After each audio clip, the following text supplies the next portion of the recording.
Độ và Pakistan cáo buộc lẫn nhau về các cuộc tấn công, khách du lịch bỏ chạy. Ấn Độ và Pakistan cáo buộc lẫn nhau về việc tiến hành các cuộc tấn công bằng máy bay không người lái và pháo binh vào đêm thứ Sáu cho đến sáng thứ Sáu, khi khách du lịch và dân làng bỏ chạy trong ngày thứ ba của cuộc giao tranh tồi tệ nhất giữa hai nước láng giềng sở hữu vũ khí hạt nhân trong gần 3 thập kỷ. Còi báo động vang lên ở các thành phố tại điểm nóng Kashmir của cuộc xung đột và xa hơn nữa, và mọi người được yêu cầu ở trong nhà. Những kẻ thù cũ đã xung đột kể từ khi Ấn Độ tấn công một số khu vực mà họ mô tả là cơ sở hạ tầng khủng bố ở Pakistan vào thứ Tư để trả đũa cho một cuộc tấn công chết người vào khách du lịch theo đạo Hindu ở Kashmir của Ấn Độ vào tháng trước. Pakistan đã bác bỏ cáo buộc của Ấn Độ rằng họ có liên quan. Cả hai nước đã trao đổi hỏa lực và pháo kích qua biên giới và gửi máy bay không người lái và tên lửa vào không phận của nhau, khiến các cường quốc thế giới lo ngại và kêu gọi kiềm chế. Khoảng 48 người đã thiệt mạng kể từ thứ Tư.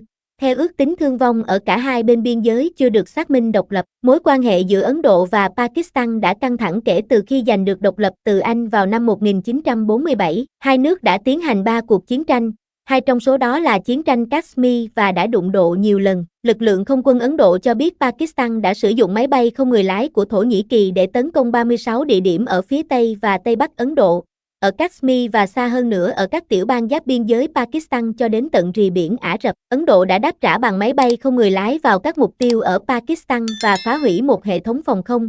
Sĩ quan không quân Ấn Độ Vyomika Singh cho biết trong một cuộc họp báo. Singh cho biết Pakistan đã sử dụng các chuyến bay thương mại như lá chắn kể trong cuộc tấn công bằng máy bay không người lái, bằng cách cho phép các hãng hàng không hoạt động ở phía biên giới của mình nhằm ngăn chặn hoặc làm suy yếu phản ứng của Ấn Độ. Không có bình luận ngay lập tức từ Pakistan. Lực lượng an ninh biên giới Ấn Độ cho biết một âm mưu xâm nhập lớn đã bị ngăn chặn ở khu vực Samba của Kashmir vào đêm thứ Năm. Theo một quan chức an ninh không muốn nêu tên, đạn pháo vẫn rơi ở khu vực Uri vào thứ Sáu. Nhiều ngôi nhà đã bốc cháy và bị hư hại trong cuộc pháo kích ở khu vực Uri. Một phụ nữ đã thiệt mạng và 3 người bị thương trong cuộc pháo kích đêm qua, viên chức này cho biết. Bộ trưởng Thông tin Pakistan Atala Tara đã bác bỏ những cáo buộc trước đó của Ấn Độ về các cuộc tấn công của Pakistan là vô căn cứ và gây hiểu lầm, và cho biết Pakistan không thực hiện bất kỳ hành động tấn công nào. Tại Kashmir của Pakistan, các quan chức cho biết cuộc pháo kích dữ dội từ bên kia biên giới đã giết chết 5 thường dân, bao gồm một trẻ sơ sinh,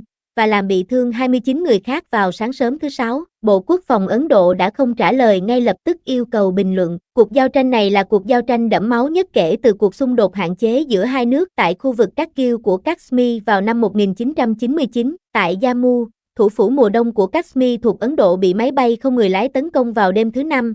Các cửa hàng và doanh nghiệp bắt đầu đóng cửa lúc 5 giờ chiều, 11 giờ 30 GMT, vào thứ Sáu, và đường phố hầu như vắng tanh khi mọi người vội vã về nhà. Tại tiểu bang Punjab lân cận, chính quyền đã nói với mọi người rằng tiếng còi báo động nên được coi trọng và không được coi là cuộc tập trận. Hãy nhớ, sự im lặng, bóng tối và kỷ luật, đây là những điều cứu sống mạng người, họ nói trong các bài đăng trên mạng xã hội. Còi báo động hú vang trong hơn 2 giờ vào thứ Sáu tại thành phố Amritsar của Punjab, nơi có đền vàng được người Si tôn kính. Không có cuộc tấn công nào xảy ra sau đó, nhưng khách du lịch đã chạy trốn khỏi thành phố bằng đường bộ vì sân bay đã đóng cửa. Chúng tôi thực sự muốn ở lại nhưng tiếng ồn lớn, còi báo động và tình trạng mất điện khiến chúng tôi mất ngủ. Gia đình ở quê nhà lo lắng cho chúng tôi nên chúng tôi đã đặt taxi và rời đi. Một công dân Anh không muốn nêu tên cho biết. Các trường học và trung tâm đào tạo đã đóng cửa tại khu vực Bikaner thuộc tiểu bang sa mạc Rajasthan của Ấn Độ, và người dân gần biên giới Pakistan cho biết họ được yêu cầu chuyển đi xa hơn và cân nhắc chuyển đến sống với người thân hoặc sử dụng chỗ ở do chính phủ sắp xếp. Xa hơn về phía nam tại Bhuj ở Gujarat,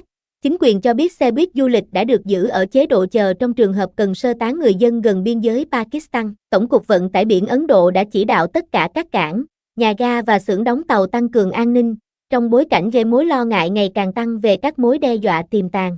Cổ phiếu Ấn Độ đã giảm trong phiên giao dịch thứ hai liên tiếp vào thứ Sáu, mất khoảng 83 tỷ đô la giá trị thị trường, với cả hai chỉ số chứng khoán chính đều giảm 1,1%.